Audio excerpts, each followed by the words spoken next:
بسم اللہ الرحمن الرحیم۔ آج ہم پاکستان کے ایک مشہور دانشور، کالمنسٹ اور سوشل سائنس کے ایکسپرٹ سلمان عابد صاحب کے ساتھ آپ کی خدمت میں حاضر ہیں علی گڑھ انسٹیٹیوٹ آف پولیٹیکل لیڈرشپ کی طرف سے، اور ان سے کچھ جاننا چاہیں گے کہ ہم آج کہاں کھڑے ہیں، ہمارے مسائل کیا ہیں، ان کی وجوہات کیا ہیں، مستقبل کیا نظر آتا ہے، صحافت جو ہے وہ پہلے کیا تھی اب کیا ہے، اس کے ساتھ کیا ہے۔ تو سلمان صاحب بہت شکریہ آپ کا۔ آپ کے والد صاحب بھی صحافی تھے اور آپ بھی ماشاءاللہ اس فیلڈ میں آپ کئی سالوں سے، تو آپ کیسے کمپیئر کرتی ہیں اس دور کو اور آج؟ دیکھیے، جس وقت شاہ صاحب میں نے صحافت شروع کی تھی یا صحافت کو پڑھنا شروع کیا تھا، یہ وہ دور تھا جب پاکستان میں 70s کی پالیٹکس چل رہی تھی۔ تو ایک طرف دائیں بازو کے لوگ تھے اور ایک طرف بائیں بازو کے لوگ تھے۔ ایک فکری جنگ تھی اس وقت، بھٹو صاحب کے حمایت میں اور بھٹو صاحب کی مخالفت میں، یا اسلام کے اور سیکولرزم کے درمیان ایک مقابلہ چل رہا تھا، یا مغرب اور ایشیا کے درمیان مقابلہ چل رہا تھا، یا یہ کہ لبرلزم اور ایک اعتدال پسندی کے درمیان مقابلہ چل رہا تھا۔ تو وہ ایک نظریاتی صحافت کا دور تھا۔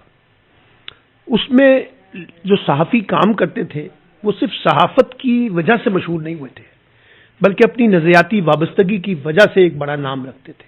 مثلا ارشاد احمد حقانی ایک بڑا نام رکھتے تھے، نذیر ناجی دوسرے قبیلے کے تھے، مجیب شامی صاحب ایک قبیلے کے تھے، عبد القادر حسن ایک قبیلے کے تھے، الطاف حسن قریشی ایک قبیلے کے تھے، اور دوسری طرف جو ہے نا وہ امتیاز عالم صاحب تھے، خالد احمد صاحب تھے، عزیز صدیقی صاحب تھے، آئی رحمان صاحب تھے، حسین نقی صاحب تھے۔ تو ایک بڑی نظریاتی جنگ تھی۔ اور میرے والد بھی کیونکہ دائیں بازو کے ایک جرنلسٹ تھے، ایڈیٹر تک وہ پہنچے، تو مجھے گھر کے اندر سے ایک صحافت ملی، اور ہمارے ہاں اخبارات کی ایک فائل آتی تھی رسائل کی، وہ میں پڑھتا رہتا تھا۔ وہیں سے میری پڑھنا کا آغاز ہوا۔ لیکن آج جب اس دور کے اندر اگر آپ نظریاتی بحثوں کو دیکھیں، مباحث کو دیکھیں، تو آپ کو ریاست کے بارے میں، سماج کے بارے میں، سیاست کے بارے میں، جمہوریت کے بارے میں، آئین کے بارے میں، قانون کے بارے میں، تاریخ کے حوالے سے، معیشت کے حوالے سے بڑے بنیادی نوعیت کے حساسیت پر مبنی سوالات نظر آتے تھے۔ ریاست اس وقت بھی ان لوگوں کے خلاف کام کر رہی تھی، ریاست آج بھی لوگوں کے خلاف کام کر رہی ہے۔ لیکن اب صحافت کا وہ معیار نہیں رہا جو صحافت آپ کو 70s 80s کی دہائی میں ملتی تھی، پاکستان ٹائم کی شکل میں، امروز کی شکل میں، مشرق کی شکل میں، حریت کی شکل میں، نوائے وقت کی شکل میں، جسارت کی شکل میں۔ اب ایک کمرشل صحافت کا دور ہے، اور نام چومسکی نے ایک بڑا اچھا جملہ کہا ہے شراز صاحب کہ کارپوریٹ ڈیموکریسی اور کارپوریٹ میڈیا، اس کے اندر نظریاتی جنگ لڑنا کوئی آسان کام نہیں ہے، کیونکہ یہ منافع پہ چلنے والے ادارے ہیں۔ جو زیادہ سرمایہ کاری لگائے گا وہ زیادہ کامیاب ہوگا، اور جو زیادہ سرمایہ کاری لگاتا ہے اس کا اپنا ایک ایجنڈا ہوتا ہے۔ اور پھر اس کے بعد یہ جو ڈیجیٹلائزیشن کا دور آیا، اس نے آ کے پرنٹ میڈیا کی اور الیکٹرانک میڈیا کی اہمیت کم کر دی، اور اب ڈیجیٹل میڈیا زیادہ غالب آ گیا۔ تو اب نظریات کم ہے، سچائی کا پہلو بہت کم ہے، سنجیدہ موضوعات کم ہے، پروپیگنڈا ہے، الزام تراشیوں پہ مبنی صحافت ہے، لکھنے پڑھنے والوں کی تعداد بھی کم ہوئی ہے، اور وہ جو ایڈیٹر ہوتے تھے بڑے نظریاتی قسم کے وہ بھی ختم ہو گئے، ان کی جگہ سیٹھوں نے لے لی ہے۔ اب سیٹھ اخبارات چلاتے ہیں، سیٹھ ٹی وی چلاتے ہیں، تو ان کے اپنے کاروبار ہیں، اور ان کے ریاست کے ساتھ اور حکومت کے ساتھ اپنے مفادات ہیں۔ تو اس لیے اب تو صحافت وہ صحافت نہیں ہے جس صحافت میں ہم نے آنکھ کھولی تھی۔ سلمان صاحب یہ بتائیے کہ چین ہمارا ہمسایہ، انڈیا، سنگاپور، جاپان، یہ بھی 80 سال پہلے اگر ہم پیچھے جائیں تو کوئی اتنی اچھی حالت ان ملکوں کی نہیں تھی۔ آج یہ تیسری چوتھی بڑی اکانومیز ہیں سمیت انڈیا۔ تو کیا وجہ آپ دیکھتے ہیں؟ کیا کوئی ہمارے سیاسی نظام کا مسئلہ ہے، لیڈرشپ کا مسئلہ ہے؟ کیا سمجھتے ہیں آپ سے؟ لیکن اب آپ نے مثال بتائی ہے چائنا کی اور انڈیا کی۔ انڈیا بھی آج سے کچھ 3-4 دہائیوں پہلے تک ایک مختلف بھارت تھا جو آج کے بھارت کے مقابلے میں زیادہ تھا۔ معیشت ان کی بھی بہت ڈاماڈول تھی، لیکن نرسمہا راؤ جس وقت وہاں پہ پرائم منسٹر بنے، اور جو منموہن سنگھ جب ان کے وزیر خارجہ تھے نرسمہا راؤ کے، تو انہوں نے ایک بنیادی بات یہ طے کر لی تھی کہ معیشت کے اوپر سیاست نہیں ہوگی۔ ہاں، معیشت کے اوپر کوئی سیاست نہیں ہوگی، اور معیشت حکومتیں بدلتی رہیں گی، معیشت کے پیرامیٹر اسی طرح سے چلائیں گے جائیں گے، اس پہ سیاست نہیں ہوگی۔ ہم یہ کام نہیں کر سکے۔ ہندوستان 3 دہائیوں میں کہاں پہنچ گیا، ہم کہاں کھڑے ہیں، آپ اندازہ لگا لیں۔ چائنا کے اندر بھی آپ نے مثال دی کہ معیشت کے اوپر انہوں نے کوئی کمپرومائز نہیں کیا، خاموشی سے لگے رہے۔ ملائیشیا کی مثال لے لیں، سنگاپور کی مثال لے لیں، جاپان کی مثال لے لیں، تو جن ملکوں نے اپنی سیاسی مسائل میں الجھے بغیر اور سیاسی انتشار اور سیاسی محاذرائی اور سیاسی ٹکراؤ سے الجھے بغیر معیشت پہ فوکس رکھا اور ایک سیاسی نظام کو ایک ترتیب سے چلانے میں کامیاب رہے، ان کی معیشتیں تو گرو کر گئی. لیکن ہم نے آج تک یہ طے نہیں کر سکا کہ اس ملک کا سیاسی نظام کیا ہوگا، اس ملک کا معاشی نظام کیا ہوگا، اس ملک کا گورننس کا نظام کیا ہوگا. اس کی قیمت آج ہم ادا کر رہے ہیں کہ ہماری ایک ڈپینڈنٹ اسٹیٹ ہے. یعنی کبھی ہم سعودی عرب کی طرف دیکھتے ہیں، کبھی ہم چائنا کی طرف دیکھتے ہیں، کبھی ہم امریکہ کی طرف دیکھتے ہیں، کبھی ہم IMF کی طرف دیکھتے ہیں، کبھی ہم قطر کی طرف دیکھتے ہیں، کبھی ہم سعودی عرب کی طرف دیکھتے ہیں. یعنی ہماری ڈپینڈنسی بہت بڑھ گئی ہے، چاہے وہ سیاسی فیصلوں میں اور چاہے وہ معاشی فیصلوں میں، چاہے وہ سیکیورٹی سے فیصلوں میں. ہم نے جو ہیومن کیپٹل پہ پیسہ لگانا تھا نا، وہ تنازع میں، جنگوں میں لگا دیا اور سیکیورٹی کو اتنا مضبوط کیا کہ آج بھی سیکیورٹی سوالیہ نشان ہے.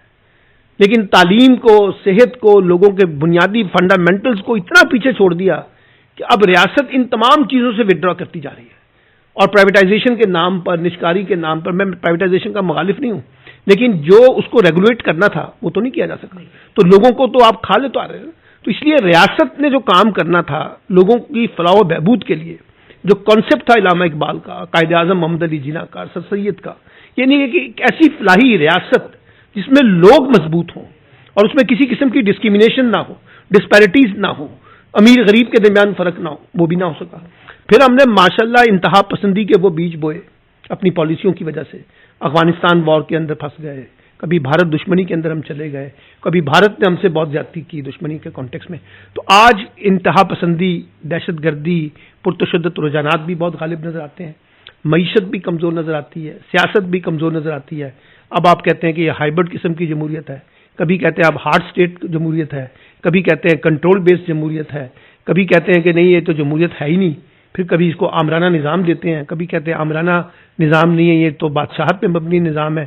تو آپ نظام کی ڈیفینیشن کر. دنیا میں جن ملکوں نے جدید بنیادوں پر ترقی کی ہے نا، انہوں نے شراز صاحب لوکل گورنمنٹ کو فوکس کیا ہے. جتنی زیادہ ڈیسینٹرلائزیشن کریں گے، جتنی آپ پولیٹیکل، ایڈمنسٹریٹو، فائنینشیل پاور نیچے ڈیوالو کریں گے، تبھی آپ کے گورننس کے ماڈل جو ہے نا وہ لوگوں کو ایڈریس کرنے کی پوزیشن میں ہوتے ہیں. اور یہ ہم کئی دہائیوں سے چائنا میں اور ویسٹ میں دیکھ رہے ہیں جو آپ ڈیسینٹرلائزیشن آف پاور اور لوکل گورنمنٹ. قیوم نظامی صاحب نے جو کتاب لکھی چائنا کے کانٹیکس میں نے 100 سال تو اس پہ میں نے وہ جو لوکل گورنمنٹ چائنا کا تھا نا، وہ میں نے پہلی دفعہ وہاں پہ پڑھا. پھر میری دلچسپی بڑی تو میں نے چائنا کو جا کے سرچ کیا. تو وہاں جو آج بھی ان کی گورننس کا جو ماڈل ہے وہ سارا لوکل گورنمنٹ کے اوپر کھڑا ہوا ہے. برٹش کو دیکھ لیں، جرمنی کو دیکھ لیں، سویڈن کو دیکھ لیں، امریکہ میں ابھی آپ کے سامنے یہ جو ممدانی کا جو الیکشن ہوا نیو یارک، آپ اندازہ لگائیے ایسا لگ رہا تھا جیسے کہ دنیا کے کسی بڑے آدمی کا الیکشن ہو رہا ہے، ایک سٹی کے میئر کا الیکشن ہو رہا ہے، امریکن کا الیکشن ہو رہا ہے، اور ٹرمپ اس میں مداخلت کر رہا ہے، لیکن اس کے باوجود وہ کامیاب نہیں ہوتا. میئر اپنا لوگ اپنا الیکٹ کرتے ہیں. آپ کو پتا ہے عمران خان نے کہا تھا کہ ڈائریکٹ میئر کا الیکشن ہونا چاہیے، تو باقی لوگوں نے کہا نہیں یہ تو ہماری خاندانی زردنی کو چالو کر دے گا. تو اب جہاں لوگوں کا یاد رکھیے گا ایک بڑی اچھی تعریف جمہوریت کے بارے میں کی گئی ہے کہ جس ملک کی جمہوریت کا سب سے چھوٹا یونٹ یعنی گاؤں، چھوٹا ٹاؤن، وہاں اگر جمہوریت کام کر رہی ہے نا تو اس کا مطلب ہے اسلام آباد کی جمہوریت میٹر ہے. اور اگر وہاں جمہوریت کام نہیں کر رہی تو آپ اسلام آباد میں بیٹھ کے جتنے مرضی جمہوریت کے نعرے لگا لیں، وہ لوگوں کو جو ایشوز ہیں ان کو ایڈریس نہیں کر سکتے. اور جس طرح آپ نے مثال دی ممدانی کی، استاد صادق خان صاحب بھی وہ بھی دیکھیں تیسری بار میئر بنے اور اپنی. اچھا یہ بتائیے ہمیں سما عابد صاحب کہ آپ کا بہت انٹریکشن رہتا ہے ہماری نوجوان نسل سے، آپ تعلیم کے شعبے سے وابستہ بھی رہے اور آپ ان سے بہت انٹریکٹ کرتے ہیں، ان کا مائنڈ سیٹ آپ کیا دیکھتے ہیں اور کیا؟ دیکھیے پہلی بات تو یہ ہے کہ اب ہمیں یہ سمجھنا چاہیے جنریشن زی جو ہے نا، اس کے کچھ ایشوز ہیں جس کا براہ راست تعلق جو ہے گورننس کے ساتھ ہے، اکنامکس کے ساتھ ہے، ایڈمنسٹریٹو طریقے سے ہے، انوائرمنٹ کے ساتھ ہے، اور وہ اپنے آپ کو سیکیور کرنا چاہتے ہیں فیوچر. جس زمانے میں شراز صاحب میں نے آنکھ کھولی تھی نا، وہ نظریاتی سیاست کا دور تھا، دائیں بازو اور بائیں بازو کی کشمکش کا دور تھا، 70s کی پولیٹکس. اب اس وقت تو کوئی دایاں نہ کوئی بایاں، نہ کوئی نظریات، نہ کوئی نظریاتی لڑائی، نہ نظریاتی کشمکش، بلکہ وہ جو نظریاتی لوگ تھے وہ بھی اقتدار کی بندرگاہ میں بٹ گئے. اب لوگ اپنی معیشت کے اوپر فوکس کرنا چاہتے ہیں، ان کو ایک باوقار روزگار چاہیے، ان کو بولنے کی آزادی چاہیے، ان کے لیے انوائرمنٹ چاہیے کھیلنے کودنے کے لیے، ان کے لیے تفریح کے مواقع ہونے چاہیے, ان کے پاس سول لبرٹیز ہونی چاہیے, ان کے پاس رائٹ آف ایسوسیشن ہونی چاہیے, ان کے پاس بہتر پبلک ٹرانسپورٹ ہونی چاہیے. اچھا, یہ جو بیسک جسٹس کا سسٹم ہونا چاہیے, پولیس کا اچھا سسٹم ہونا چاہیے, یہ تو ہے نہیں. تو جو نوجوان ہے نا اس وقت جو فرسٹریٹڈ ہے پاکستان میں, اور جس کا اظہار بار بار ریاست بھی کرتی ہے, کبھی ان کو ڈیجیٹل دہشت گرد قرار دے دیتی ہے, کبھی کہتی ہے کہ یہ انتہا پسند ہو گئے ہیں, یہ بڑے پرتشدد ہو گئے ہیں, یہ نوجوان جو ہیں باغی ہو گئے ہیں, یہ ریاست مخالف سرگرمیوں کا حصہ ہے. اس لیے کہ ریاست کچھ ڈلیور نہیں کرتی نا. اگر حکومتیں اور ریاست کچھ لوگوں کو ڈلیور کریں تو پھر آپ دیکھیے کہ یہی لوگ نوجوان ان کے ساتھ محبت بھی کر سکتے ہیں. اور اس کی ایک تازہ مثال تو ابھی ہمارے نوجوانوں نے دکھائی ہے. جب ہندوستان نے ہم پہ حملہ کیا مئی میں, تو سارے نوجوانوں نے پاکستان کے ساتھ یکجہتی کا مظاہرہ کیا, فوج کے ساتھ کھڑے رہے. اس کا مطلب ہے نیشنل ایشوز کے اوپر نوجوان کھڑے ہیں, لیکن جو نوجوانوں کے ایشوز ہیں ان کو تو کوئی ایڈریس نہیں کر رہا. آپ مجھے بتائیں نا کتنے روزگار پیدا کر رہے ہیں. ریاست ان کے ساتھ نہیں کھڑی, وہی تو میں کہہ رہا ہوں نا, کتنے روزگار پیدا کر رہے ہیں. بے روزگاری. اچھا, جو روزگار والے ہیں ان کو بے روزگار کر رہے ہیں. اچھا, نئے اپرچونیٹیز نہیں کریٹ کر رہے. اور یہ میں آپ کو بتاؤں, اب میں سب سے پور کلاس کی بات نہیں کر رہا, میں پاکستان کے مڈل کلاس کی بات کر رہا ہوں, جس میں میں خود بھی سسٹین کرتا ہوں. ان سب کا پرابلم یہ آ گیا ہے کہ جو ان کی آمدنی اور اخراجات میں جو عدم توازن پیدا ہوا ہے, اس نے مڈل کلاس کو اٹھا کر پھینک دیا. گیپ. اچھا, ریاست کا اور شہریوں کے درمیان اعتماد کم ہو رہا ہے, لوگوں کا حکومتوں کے اوپر اعتماد کم ہو رہا ہے, لوگوں کا اداروں کے اوپر اعتماد کم ہو رہا ہے. یعنی آج دیکھیے نا, جوڈیشری آپ کی سب سے لوئسٹ درجے کے اوپر کھڑی ہے, آپ کی پولیس سب سے لوئسٹ درجے پہ کھڑی ہے, آپ کی بیوروکریسی سب سے لوئسٹ درجے پہ کھڑی ہے, آپ کے ایجوکیشنل اسٹینڈرڈ سب سے نیچے کھڑے ہوئے ہیں, آپ کے ہیلتھ انڈیکیٹر سب سے پور کھڑے ہوئے ہیں. ایچ ڈی آئی کو دیکھیں نا, ہیومن ڈیولپمنٹ انڈیکس کو. پھر آپ کا جو اربن رورل ڈسپیرٹیز کا ماڈل ہے وہ دیکھیں وہ کیا ہے. بڑے شہروں کے اندر, یعنی اب یہ لاہور شہر میں رہتے ہیں نا آپ مجھے بتائیے کبھی آپ نلکے کا پانی پیتے ہیں؟ آپ تو منرل واٹر پیتے ہیں نا, یا بیکریوں سے نیسلے کو پیتے ہیں. اب آپ کے پاس صاف پانی نلکے کا بھی نہیں ہے سر, جو اس شہریوں کو مل سکے, وہ بھی پیسے دے کے خرید کے پینا ہے. تو آپ مجھے بتائیے لوگوں کے کون سے فنڈامنٹل پورے کر رہے ہیں؟ آپ نے پورے لاہور شہر کو چنکیوں پہ لگایا ہوا ہے, اور چنکیوں کے اوپر پبلک ٹرانسپورٹ ہے, جب اڑ جاتی ہے کبھی کھڑی ہو جاتی ہے, کبھی گر جاتے ہیں لوگ, آپ کے پاس بہتر پبلک ٹرانسپورٹ نہیں ہے. تو یہ میں کہتا ہوں کہ جب آپ لوگوں کے نوجوانوں کے ایشوز کو ریز نہیں کریں گے, ان کو ریزالو نہیں کریں گے, ان کو صحیح طریقے سے ایڈریس نہیں کریں گے, اور گالم گلوچ کے تحت یا طاقت کے زور پر ان کو دبانے کی کوشش کریں گے, اور ان کو کہیں گے کہ آپ کی آوازیں وہی ہونی چاہیے جو ریاست کی آوازیں ہیں, ایسا نہیں ہوتا. اب دنیا جو ہے یہ گلوبل دنیا کے اندر پاکستانی نوجوان گلوبل کنیکٹیوٹی کے ساتھ حصہ بن گیا نا, تو وہ تو اپنی آواز اٹھائے گا. اور میں بار بار ایک جملہ کہتا ہوں, یہ سوالات کی صدی ہے, اور اس سوالات کی صدی میں والدین کو بھی اپنے بچوں کو جواب دینا ہے, ریاست کو بھی بچوں کو جواب دینا ہے, اور حکومت کو بھی جواب دینا ہے, استادوں کو بھی جواب دینا ہے بچوں کو.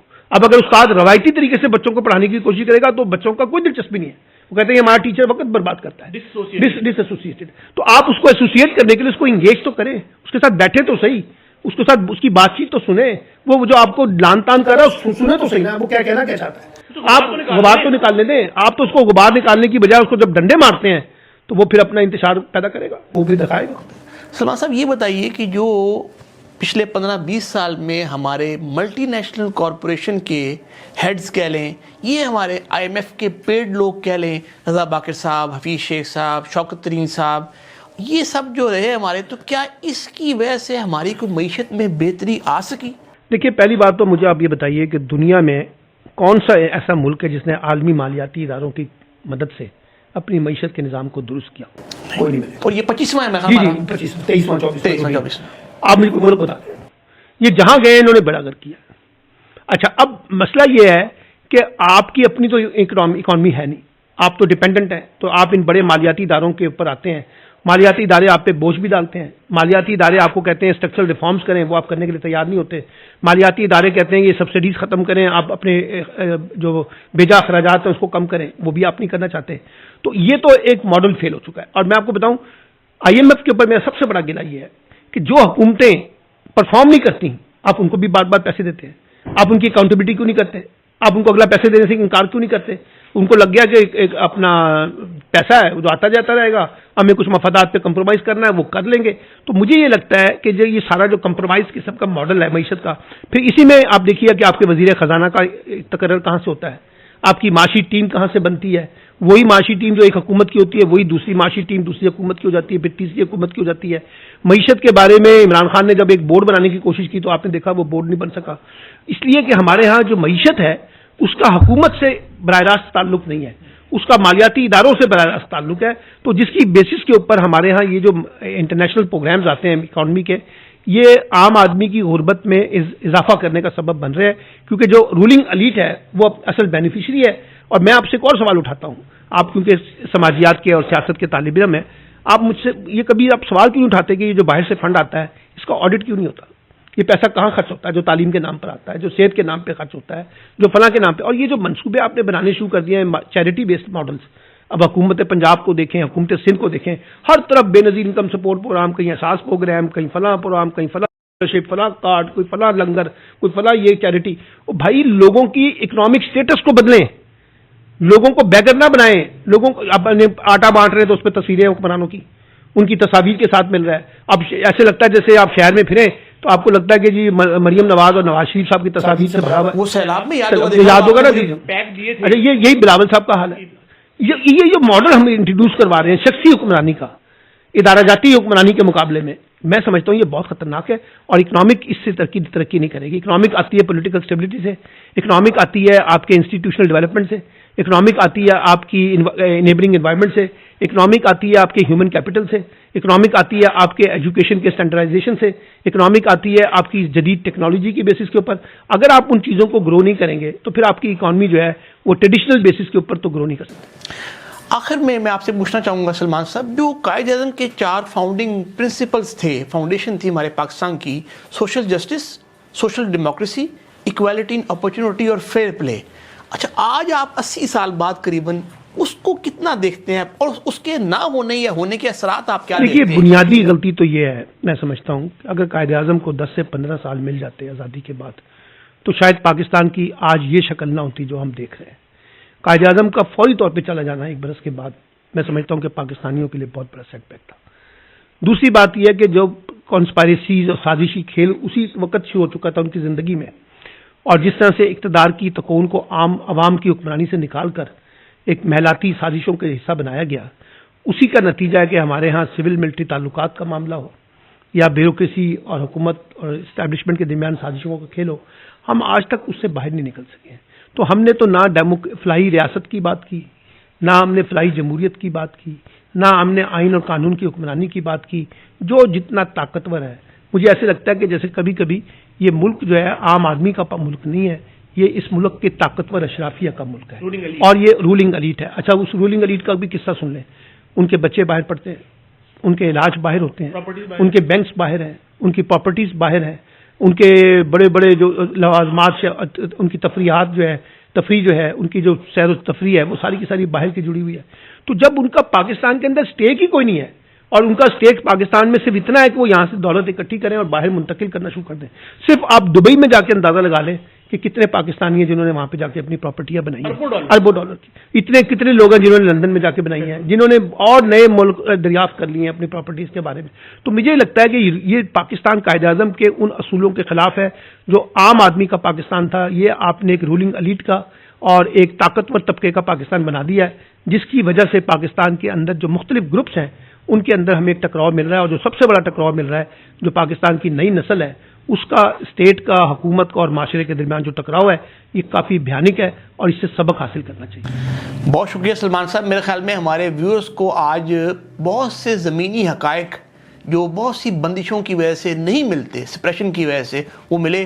اور سلمان صاحب نے اپنے تعلیمی تجربے، سوشل تجربے، سماجی تجربے کی روشنی میں ہمارے ویورز کی اور ہمارے علی گڑھ انسٹیٹیوٹ آف پولیٹیکل لیڈرشپ کی، جس کا مقصد ہی ایک آلٹرنیٹ لیڈرشپ، سیلف لیس، سنسیئر، کمپیٹنٹ، کیپبل، جو پھر اجتماعی قیادت، اجتماعی دانش، شخصیت پرستی سے ماورا اور ایک عوامی منشور پہ مبنی، مسائل پہ مبنی منشور، اس کی طرف بڑھ رہی ہے. اس کے لیے سلمان صاحب آپ کے وقت کا بہت شکریہ. انشاءاللہ آپ کا بھی بہت بہت شکریہ.